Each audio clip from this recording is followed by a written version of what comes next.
Ladies and gentlemen, this is your captain speaking. My name is Daniel and I'm excited to welcome you aboard this virtual flight over Vancouver in my project called SimFly, a realistic real-world scale flight simulator built in Unreal Engine 5.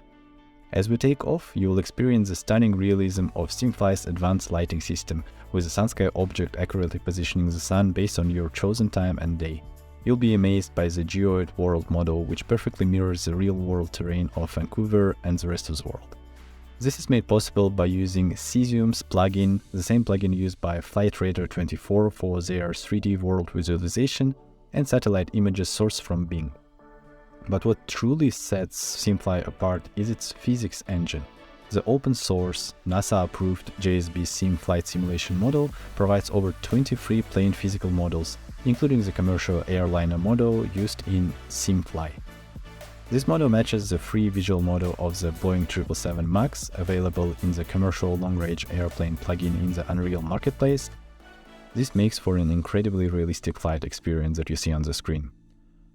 Originally, I designed SimFly to create a simple game that would allow me to fly over my hometown in Kazakhstan. However, during my research, I discovered the full potential of the Unreal Engine 5's guide to build the whole world flight sim. I'll put the link in the text description. Using geographically accurate data up to 1 meter resolution, SimFly offers a level of realism that is almost on par with other flight simulators. So sit back, relax, and enjoy the views as we take our virtual flight over Vancouver with SimFly. Thank you for choosing us, and I hope you have an enjoyable and memorable flight.